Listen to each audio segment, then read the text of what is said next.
Ashamaa kabajamtoota hordoftoota keenya akkuma yeroo darbee jechuun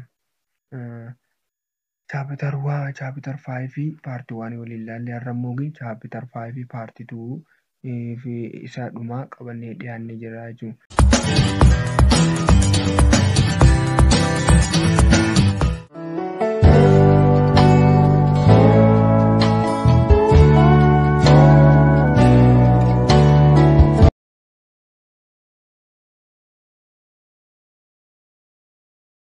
Har'a kan waliin ilaallu accounting for preference share sheerii meeqa gosa lama qabnee ordinary sheerii fi preference share. Ordinary sheerii yeroo darbe yeroo ilaallee ture. Har'a immoo preference sheerii kan waliin ilaallu ta'a jechuudha. Isa kanaa fi kanneen biroo kan waliin ilaallu ta'a jechuudha. Typically, preference share have priority as distribution of earning and asset in the event of liquidation. Kana jechuun preference sharing jechuun ordinary share irra preference qaba, priority qaban jechuun dursa kan namuufi qabu. Maal fa'aarratti gaafa jechuun earning dividendii qoqqoodatan jechuun gaafa dividendii qoqqoodatanis dursii preference shareef kan namu ordinary share ture. Ammallee gaafa jechuun wanti corporation kan liquidate ta'u jalqaba jechuun warri jechuun liquidation harkachuu qaban eenyu inni preference share dha jechuudha. Eenyurra ordinary share irraa jechuudha. Hayyee priority harkachuu qaban jenna. Hayyee. Assume fakkeenya tokko haa fudhannu. Spain company issue corporation issue 10,000 share 10 per value preference share for 12 cash per share journalized issuance of preference share. Hayyee preference share akkamitti journalize goonee haa ilaallu. Kana jechuun Spain corporation tokko sheerii 10,000 kaniif preference share jechuun preference share per share 10 qabdu ammoo gabaarra jechuun share cash per share jiru 12 ta'e akkamitti preference share kan journalize goonaa jennu. Kanaaf jechuun kaashiidhaan goone kana jechuun yookaan per value osoo hin ta'in cash per shareedhaan baay'inaa jechuudha. Sheerii 10,000 kana 12 gisee baay'inne kaashii keenya ta'a jechuudha. Asitti immoo reefu maal jennee share capital ordinary jennee isa chaapitarii isa akka isinii mul'atuuf diimaa fayyadamu. Isa kan chaapitarii kan gama viidiyoo jalqabaa keessatti akkas jennee ture. Asitti immoo share capital preference jechuu qabna jechuudha. Kanaaf share capital preference kan nuti jalqabatti baafnee inni baay'isnaa jechuudha immoo ordinary share. Kanaafuu jechuudha 10 baay'isuu 10,000 1,000 takkaa jechuudha. Hayyee. Share premium preference reefu maal jennee iddoo kana share premium yeroo darbe maal jennee share premium ordinary jennee asitti immoo sheerota gosa lama qabnee jennee ordinary fi preference asirra maal jechuu qabna jechuudha share premium preference jennaa jechuudha. Kana jechuun 12 irrisuu 10 meeqa 2 baay'isuu 10,000 meeqa jechuudha 20,000 jechuudha. Hayyee. Preference sharing per value qabaachuu danda'a. No per value qabaachuu danda'a jechuudha. Kana jechuun no per value jennee state value dha jechuudha. Yookaan state value ta'uu danda'a. Preference sharing gatii sheerii dha jechuudha. Yookaan per value ta'uu danda'a jechuudha. Akkuma ordinary share jechuudha. Hayyee. Dividend preference preference gaafa dividend goonu akkamitti preference goonu akkamitti dividend preference share goonu. Right to receive dividend before ordinary shareholder jechuudha. Ati jechuun mirga qabda ordinary share dura maal dividendii fudhachuudhaaf jechuudha. Kana jechuun yoonii fi warroonni jechuun ordinary share fi preference share wal dorgomsine jechuudha. Warri jechuun ordinary share hamma isaan dividendii fudhatanii hamma warri preference share hamma isaan dividendii fudhatanii warra ordinary share dividendiin kan namu jechuudha. Hayyee cumulative dividend jechuun preference share must be paid both current year dividend and any unpaid period of year divided before ordinary share receive dividends. Kana jechuun cumulative preference jechuun kaampaaniin corporation keenya sababa jechuun liisiin qonna takkamoo sababa garaagaraatiin yoo jechuun waggaa lamaan dabre jechuun kaniif jechuun dividendii jechuun kaniif jechuun shareholderoota isaatiif kanneen taate shareholderoota isaatiif kanneen taate Dirqama gaafa jechuun waggaa sadaffaa irratti jechuun gaafa jechuun dividentii jechuun harkatee inkamii harkatee jechuun dividentii hiruu barbaade kannuu barbaade osoo warri jechuun ordinarii sheeriin fudhanne kan waggoota lamaan jalqabaatii fi kan waggaa inni irratti hiree waggaa sadaffaa irraatis kafaluu qabaa jechuudha. Egaa isaan sadiin kana piriifaransi sheeriidhaaf kafalee irraa baase booda waan hafe eenyuuf kadda ordinary sheeriidhaaf kennaa jechuudha. No obligation existed until board of director declare the dividend. Jechuun hamma jechuun board of directoriin jechuun dividentii keenya irratti jechuun declare godhuu obligationii tokko hin qaban jechuun preference sharing jechuudha. Inni isaan ammallee liquidatii preference irrattis liquidatii ni qabanii jechuudha. Hayyee mee ilaallu mee cumulative dividend hayyee scientifically say has 5,000 share of 7%. 100 per value cumulative preference share outstanding. Each of the share pay each of 100 share pay 7 dividend. The annual dividend is 35,000. If dividend are 2 years in arrears, preference share are likely to receive following dividend in the current year. Kana jechuun laalama share dividend cumulative dividend gaa jennu sheerii meeqa qaba? Sheerii 5,000 qaba. Sheerii 5,000 parsantaa meeqa qaba? Preference qaba. Preference sheerii parsantaa meeqa qaban sheerii meeqa parsantaa meeqa qabanii sheeronni kun jechuun abbootii korporeeshiniin kun sheerii 5,000 qaba. Sheerii 5,000 keessaa parsantaan 7 sheerii kanarraa jechuun preference sheeriidha jechuudha. Sheeriin takka qarshii meeqatti? 100 takkatti jechuudha. Hayyee kana jechuun sheeriin takka jechuun torban kana jechuun gaafa jechuudha. Dhibbaan kana jechuun torba baay'isuu 5,000 gisee kun meeqa jechuudha? 35,000 jechuudha. Aanuwaal jechuudha. Kana jechuun parsantaa keenya kana isaan gisee baay'isne jechuudha. Hayyee gisee baay'isne jechuudha. Kana jechuun waggaatti jechuudha. Aanuwaal dividendii takka ammoo meeqa harkachuu qaban piriifaransoonni kun akaawuntingii piriifaransi sheeriin aksiyoonii warri piriifaransi sheerholderoonni kun silaa waggaatti meeqa harkachuu qaban aanuwaal dividendii isaanii waggaatti 35,000 harkachuu qaban maal dividendii isaanii garuu if dividend 2 years arrears 2 years in arrears waggaa lama yookaan kafalamin taate sababa garaagaraatiif korporeeshiniin keenya jechuun waggaa lama guutuu hin kafalleef jechuun maal 35,000 eenyuuf preference sheeriidhaaf hin qabu warra preference sheerii qabu kanaaf hin qaban garuu waggaa lama booda waggaa sadaffaa irratti kaarrenti yirii jechuun kafaluuf barbaade jechuudha eenyu sheerofee holdaroota kana preference sheerii kanaaf qaban kanaafuu dirqama maal godhuu qabna dividend arreesii kaalkuleet godhuu qabna kana jechuun cumulative dividend jechuun sani waan ta'eef kanaafuu waggaa lamaan jalqabaa san ni baay'isne jechuudha 35 baay'isuu lamaa meeqa 70 goone jechuudha. Har'a immoo waggaa takka waggaa ammarra jiru kana meeqa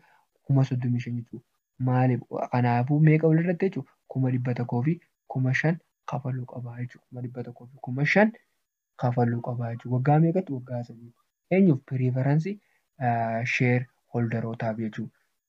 Eeguu 100,000 fi 5,000 irraa hir'isee booda neetiin kamii jechuudha. Sheerii kanaatirra korporeeshinii kanaatirra waan hafe eenyuuf hira jechuudha. Ordinarii sheerii biraa jechuudha. Hayyee liquideet gaafa godhu liquideet piriifaransiin gaafa liquideet godhu akkamitti akka piriifaransonni dura fudhatan haa ilaallume. The most preference share are preferred on corporate asset if corporation has a file. Hayyee provide security for preference shareholder akkasumallee preference asset may be for per value share or no for a specified liquidity value. Per value share ta'uu danda'a.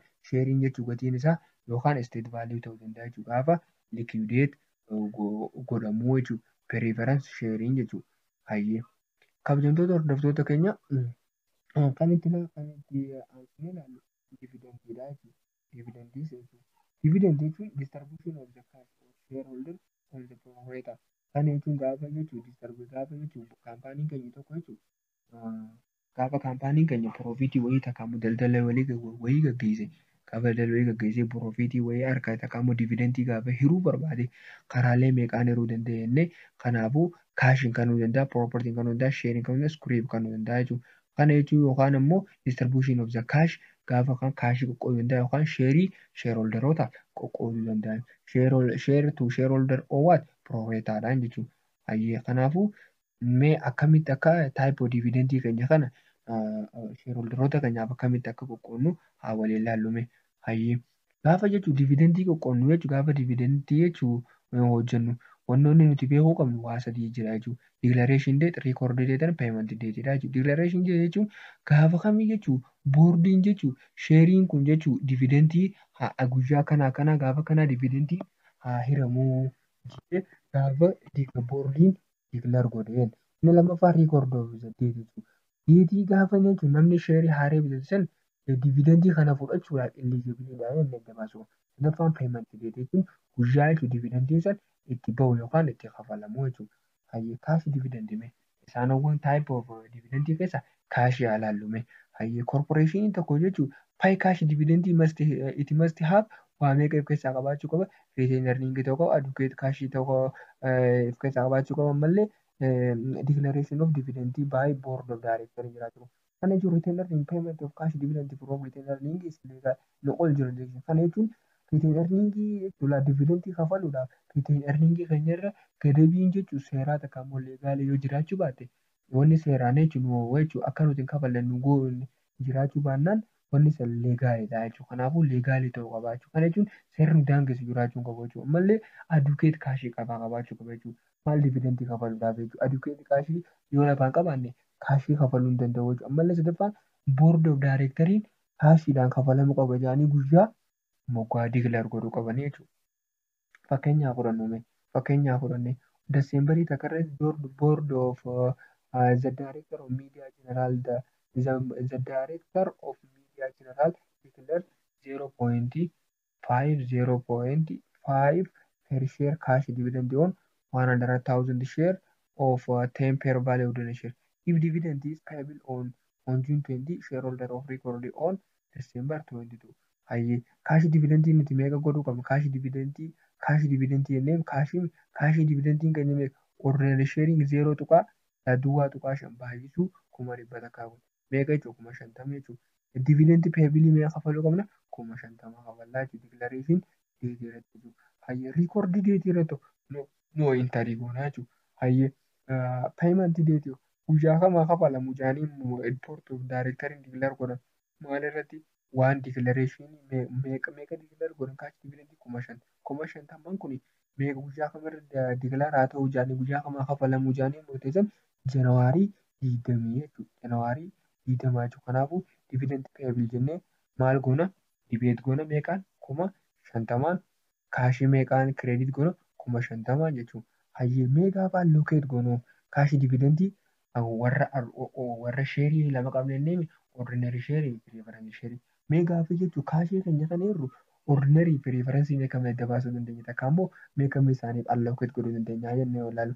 Holder of cumulative preference must be paid before any unpaid period of dividend before ordinary share receive dividend. Kana jechuun sheerii jechuudha. Kana dura jechuun namoonni jechuun preference sheerii yoonii fi kan fudhatiin jiraate sababa garaagaraatiin osoo niifi jechuun warri preference sheeriin fudhatii yoo jiraate osoo niifi jechuun ordinary sheeriin hin fudhanne dura dirqama cumulative preference yookaan preference shareholderiidhaaf kafalamuu qabaa jechuudha. Fakkeenyaaf fudhannume Desembarii takka jechuudha. Desembar 31 bara 2014tti IBR kaampaaniin tokko sheerii meeqa paarsantaa sheerii kuma takka kan paarsantaa 8 preference sheerii qabdu kan sheeriin takka jechuudha qarshii 100 per value qabanii jenna. Hayyee it haasal so ammallee akkasuma sheerii 50,000 outstandingiidhaaf kaniif jechuudha per value isaa ordinary sheerii qaba. Sheelaa lama sheerii 10,000 sheerota qaban keessaa sheeriin 10,000 kan paarsantaa 8 harkaa qabu preference sheerii qaban jedha. Ammallee sheerii 50,000 qarshii 10tti ordinary sheerii qabnaan. Hayyee as December of 31 December 31 eegas bara 2014 directoriin declare godhe maal 6,000 kaash dividendii akka fudhatan board of directoriin declare godhe jechuudha. Prepare interim record declaration of the date. Kana jechuun kan bara 2014 record meeqami goonaa jennu. Kaash dividendii 6,000 goona. Dividendii payabilii 6,000 goonaa jechuudha. Hayyee kabajamtoota keenya raawwanni asirratti beekuu qabnu preference dividendiin keenya sheerii meeqa lafaa qabna. Sheerii 10,000 la. Kisi jalqabaa jechuudha sheerii 10,000 ammallee deebinee jechuudha. Sheeriin 10,000 kun piraayisiin isaa meeqa jechuudha. Piraayisiin isaa per value isaa jechuudha. Per value isaa meeqa jechuudha. 100 takka jechuudha. 100 takka waa waliin baay'isnu jechuudha dhibba takkaan gisee baay'isanii. Ammallee deebinee waan harkaan isaa meeqaan baay'inee duwwaa tuqaa duwwaa 8 yookaan parsantaa 8 gisee baay'ee. Piriiferensi sheerii nuti qabnu jechuudha waggaa tokko meeqa jechuudha. Waggaa tokko keessa qabnu piriiferensi sheerii nuti harkachuu qabnu waggaa tokko meeqa jechuudha. 8,000 jechuudha. Kanaaf gaafa jechuun bara 2014 kasilaa 8,000 harkachuu qabnu. Kasilaa 8,000 fudhachuu qabnu bara 2014 keessatti daayireektarii wanni nu dikileer godhe meeqa jechuudha.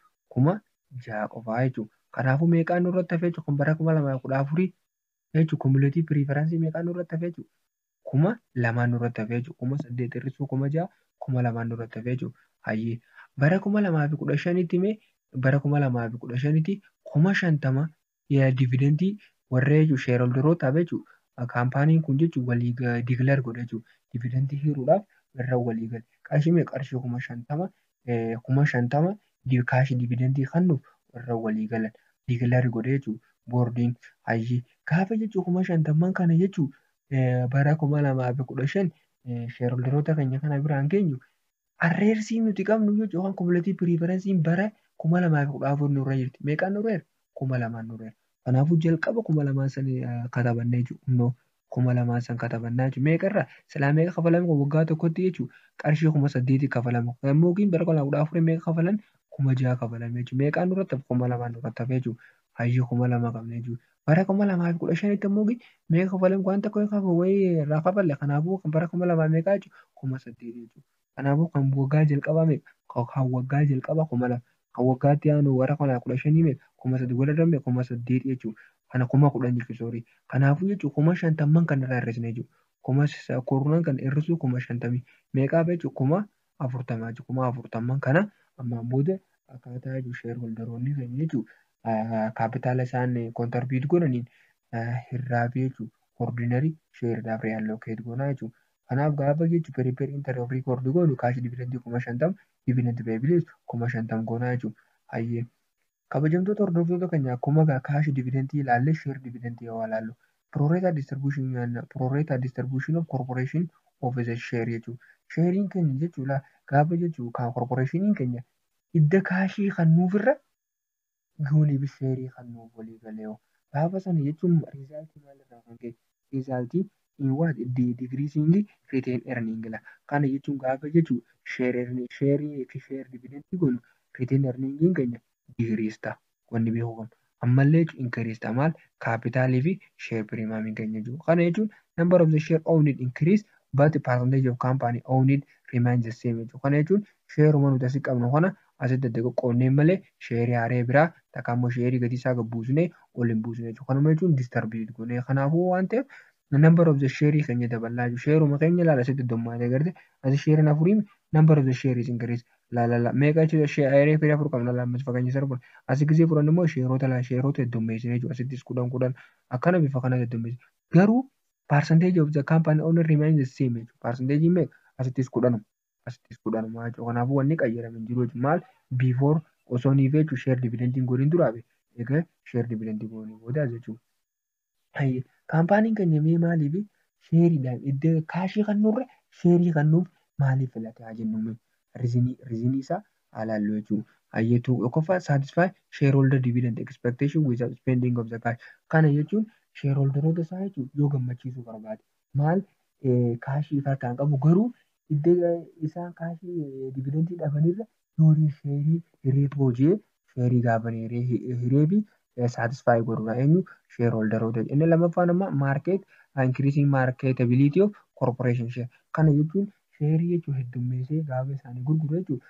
Maarkeetiin jechuudha maarkeetii irratti jechuudha gatiin sheeridhaa jechuudha baay'ee ol ka'ee guddachuu fi danda'a jechuudha corporation. Inni sadaffaa emphasizing portion of the equity have been permanently reinvested in the business. Kanneenii fi kanneen kana fakkaatuuf jechuudha sheerii keenya jechuudha kaampaaniin keenya distarbiit godhuu danda'a jechuudha. Baay'ee gaafa sheerii keenya jechuudha dividend goonu yookaan distarbiit goonu sheerholderoota keenyaaf wantoota lama beekuu qabna jechuudha. Kana jechuun small share dividend fi large share dividend kan waan jedhamu jira. Small share dividend jechuun gaafa sheeriin keenya corporation gaafa ishuu goonu jechuun gaafa less than 20% yookaan 20 ta'e gaafa immoo greater than 20%. Kana jechuun gaafa less than 20% jechuun sheerii keenya wanni nuti ittiin kaalkulee goonu fair market. Gaafa immoo larger than 20 gaafa ta'e immoo sheer maarkeetii keenya jechuun sheerii keenya jechuun wanni nuti itti kaalkulee godhu per vaaliiwudha malee per maarkeetii miti jechuudha. Fakkeenyaaf fudhannu Midland Corporation has a balance meeqa jechuudha 300,000 qaba. Means retain earning of qaba. Parsantaa 10 sheer dividendiidha.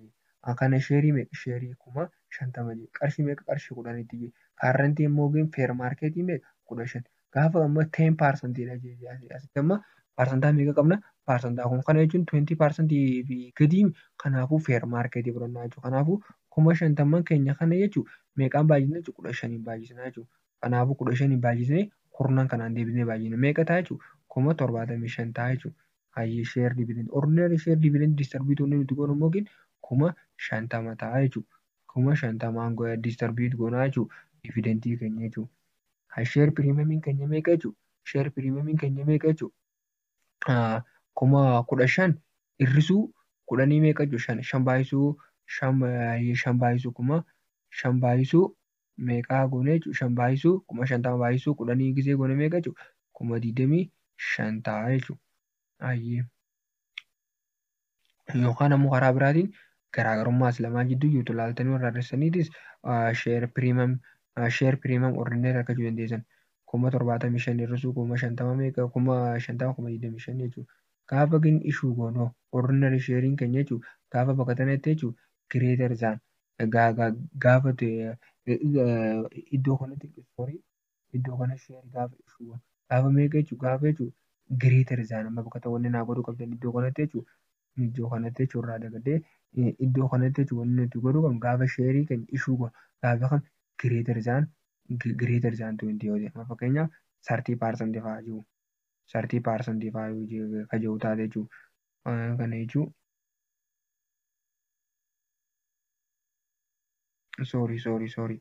sorry iddoo kana naa sirreessaa iddoo kana naa sirreessaa sheer ishuu kana jechuun ordinary sheeruma jechuudha distribuute gaafa goonu ordinary sheerii keenya kana jechuun 50,000 yookaan ta'u ta'e. Kan 50,000 gaafa distribuute goonuu ta'e sheer kaapital ordinariin keenya immoo 50,000 baay'isuu 10 yookaan baay'isuu parsanteejii 10 goonaa jechuudha. Isa jalqabaa kana yoo ordinary sheer dividend distribuute kan goonu yoo ta'e gaafa sheerii keenya jechuudha ishuu goonu jechuudha gaafa gurgurru jechuudha. Sheerii keenya gaafa ishuu goonu gaafa jechuudha ishuu goonu yookaan gurgurru jechuudha. Kanaafuu isteetmentii pirezenteeshinii keessatti isteetmentii pirezenteeshinii keessatti ordinary sheerumatti wantoota sheer kaapitaalii keenyatti ordinary sheerii dabala jechuudha. Jalqaba ordinary sheeriin keenya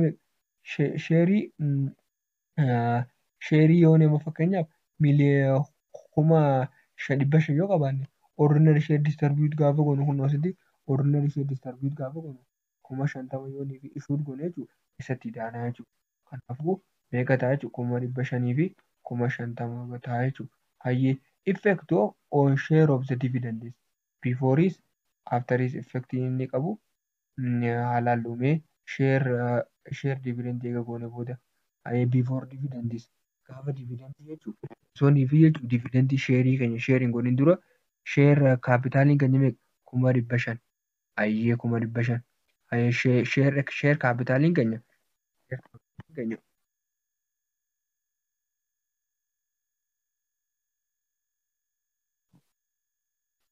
osoo ni jechuudha sheerii keenya hiriin jechuudha osoo sheerii keenya hiriin jechuudha before dividendii keenya sheer kaapitaaliin keenya 500,000 hayyee sheer piriimamii hin jiru sheer piriimamii hin qabnu osoo jalqaba jechuudha before gaafa hojjennu jechuudha. Hayyee retain earning keenya 300,000 total liquidity keenya 800 outstanding sharing keenya 50,000 per value sheerii tokko meeqa qarshii goone eega dividendii goone yoo kan dividendii eega goone booda hayyee qarshii meeqa goone 500,000 fi 50,000 meeqa jechuudha ishuu goona kun asitti meeqa jechuudha sheerii 50,000 ishuu hin goone asitti sheerii 50,000 ishuu hin goone kanaafuu 50,000 irra keenya jechuudha.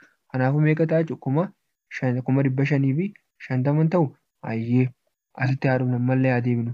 Sheeriin nuti qabnu jechuudha sheer piriimamiin keenya meeqa 25,000 asii qabna jechuudha.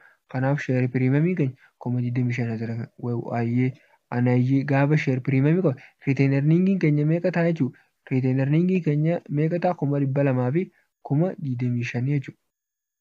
200,000 fi 25,000. Kana jechuun 200,000 fi 25,000 sheerii meeqa sheerii dividendii wanni nuti goone meeqa? Sheerii nuti harkaa qabnu keessaa sheerii 75,000 irraa hir'isnu. Sheerii 75,000 gisee irraa hir'isnu sheerii 200,000 fi 25,000 sheerii 300,000 keessaa sheerii 300,000 keessaa sheerii 75,000 gisee irraa hir'isne sheerii 200,000 fi 25,000 ta'a jechuudha. Walirra gisee idaanee jechuun meeqa? After dividend before dividendiin keenya total equity'n keenya hin qayyaramu akkuma inni kun ala total equity'n keenya hin qayyaramu.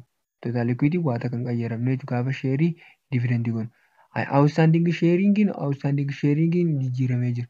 Meeqa ture gaafa sheerii niifi jalqaba niifi sheerii goonu jechuudha. Number of the share is increasing. Number of the share in increase goon. Kanaafuu meeqa number of the share in increase per value namookin hin qanneessu. Number of share outstanding jalqaba 50,000 qabaanne ammallee deebinee jechuudha 5,000 idaanee 55,000 ta'a jechuudha. Sababa maaliitiif sheerii keenya jechuudha baay'ee waanii fi dividend sheerii waan gooneef jechuudha. Kanaaf jechuudha bifa kanaan ilaaluu dandeessanii jechuudha. Hayyee gaafii kana mee waliin haa hojjennu. Which of the following statement about small share dividend is true? A debate to the share dividend for the fair value of the share issue should be made. Inni lammaffaa B a small share dividend decrease total equity. C market value per share should be assigned to dividend share.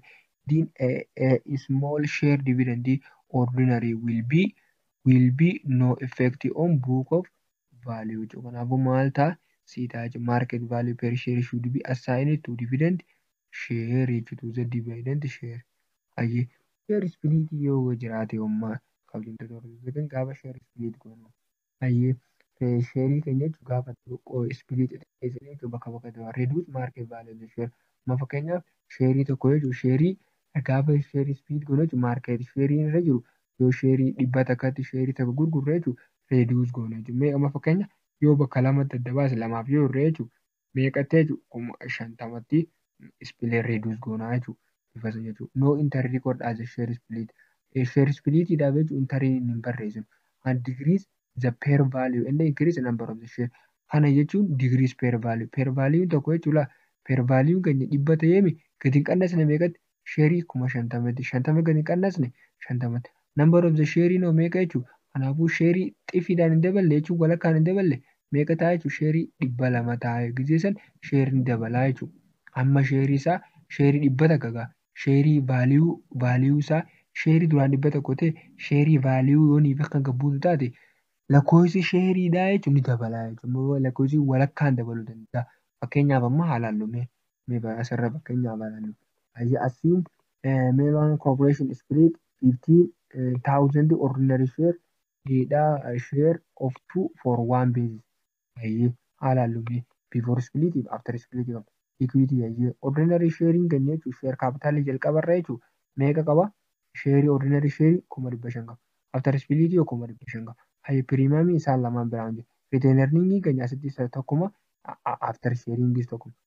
Total equitynis wal qixa asitti. Total equity hin qannasu hin dabalu hin qannasu maal split gaafa sheerii godhu jechuudha. Split corporation keenya gaafa split sheerii godhu jechuudha. Hayyee garuu number of outstanding sharing keenya ni dabala. Number of outstanding sharing keenya dabala. Eegam gaafa share split godhamu. Amma fakkeenyaaf sheerii nuti duraan qabnu sheerii meeqa qabna? Sheerii meeqa qabna? Sheerii 50,000 qabna. Sheerii 50,000tu jira. Garuu eega split goonee meeqa goone sheerii 100 takka ta'e. Garuu sheeriin keenya kaapitaala sheerii keenya ammallee hin qayyaramu. Sheeriin 100 takkitii tana 5 baay'isuu 100 takkaa gisee goote uuma kana harkattu 10 baay'isuu 50 gisee goones. Asitti qarshuma sheerii 50,000 qarshii 10,000tti jalqabaa harkaa qabna. Garuu sheerii 100 takka qarshii 5,5tti harkaa qabna. Vaaliyuun isaa lameenii tokkuma jechuudha. Kanaaf result reduction per or state result in reduction for per or state value per share jechuudha. Kanaafuu jechuudha sheer ispiliitiin keenya wantoota kana effekti godhuu akka bifa kanaan dalagamuu danda'a yookaan gizee hojjennu isteeppii kanaan hojjechuu dandeenya jechuudha. Kanaafuu pervaaliyuu keenya qofaatu nu jalaa qabachuu danda'a. Garuu ilaalamuu wanni beeku waa lama qofa irratti hojjeta. Kan number of outstanding gaafa sheerii kan ispiliit goonu jechuudha. Outstanding sheeriin increase pervaaliyuu yookaan isteet vaaliyuun sheerii keenyaa reduus ta'a akkuma asitti reedaakshin jennee jechuudha. Kabajamtoota hordoftoota keenya egaa inni mata dureen inni itti aanuu fi inni nu hafe jechuudha riiteen earningidha jechuudha. Net income increase return earning net losses decrease return earning jechuudha. Net income keenya jechuudha increase godhamaan return earning keenya jechuudha. Net losiin ammoo ni qannasa maal return earning keenya. Part of the shareholder claim on the total asset to the corporation debates the balance between earning identified as a what deficit.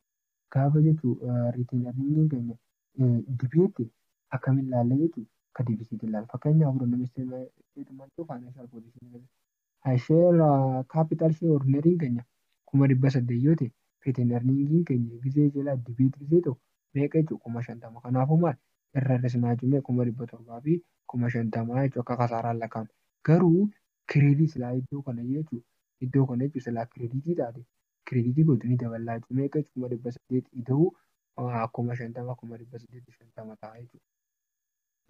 Return earning keenya restrictionii qaba. Restrictioniin keenya wantoonni warraa dhufuu danda'u yookaan legal restriction yookaan contractual restriction yookaan voluntary restriction jechuudha. Company general disclose return earning restriction in terms of financial statement.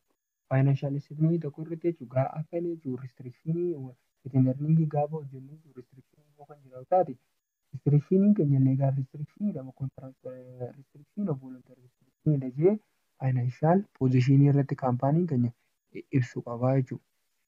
Period of adjustment. Meeqamii period adjust godhuu dandeenya. Correction of the error dogongora uumamee previously issued gaafa nama dura jechuudha herreega hojjennu financial position keessatti yommuu jechuudha bara akaawuntii isa darbee irratti jechuudha gizgizee hojjennu jechuudha erariin jiraate return earning fayyadamnee adjust godhuu dandeenya financial position kan bara dabree san bara kanarratti correct godhuu dandeenya jechuudha. Erariin san takka ammoo divisiitiin kun namoota sababa maaliitii fi rizaaltii misteek maatimaatikaaliidha yookaan misteek appilikeeshinii fayyadamaa ture yookaan oversight yookaan misuse the of faaktiidhaa irraa dhufee jechuudha. Maal erariin nu qunnamu jechuudha return earning irratti. Kana return earning amma erarii kana correct godhuun nu barbaachisaa jechuudha. Adjustment of the beginning balance return earning akkamitti adjust goonu haa waliin ilaallu. Haa waliin ilaallu. The Wood Company return earning statement for the year of ended December 31, 240. Before issue ilaalama. Before issue reporting the year ended in 31, 221 for you discover a 50,000 error. Errorii meeqaatu argama? 50,000 of the net of the tax. The cause of bara 2013 inventory keenya overstated. What is the discovery on any impact on the reporting return earning in bara 2014 irratti jechuudha. Amma hojjennu return balance of previous year reporting keenya jechuudha balance yeariin bara janawaarii takkaa meeqa jechuudha miliyoona takkaa fi 50,000 asittis jechuudha miliyoona takkaa fi 50,000. Maal dubbate kamii kan 360. Asitti ammoo amma meeqaan laalammaa baay'isee wanni beekuu qabnu asitti erariin keenya bara 2013 keessa laalammaa kun kan bara 2014ti. Isteetimentiin keenya kun jechuudha. Ammoo bara 2013 keessatti maal ta'een bara 2013 50,000 overstate. Overstate jechuun ni dabalee jechuudha. Kanaafuu maal godhuu qabna 50,000 keenya kana jechuudha. Baalaansii keenyarra miliyoona takkaa fi 50,000 kan ni hir'isna jechuudha. Overstate gizee ta'e ni hir'isna jechuudha. Kanaafuu 50,000 hir'isna. Baalaansiin keenya janawaarii takka jechuudha meeqa jechuudha. Janawaarii takka kun miliyoona takka qofa ta'a jechuudha. Kaan akkuma jirutti keenya jechuudha 360 amma dividendiin keenyaas 300. jechuudha. Asitti sinnoo dividendii keenya 100,000 negatiiva 300,000 goona. Asitti immoo 360 goona jechuudha. Kanaafuu meeqa ta'a jechuudha gaafa hojjennu jechuudha baalaansiin keenya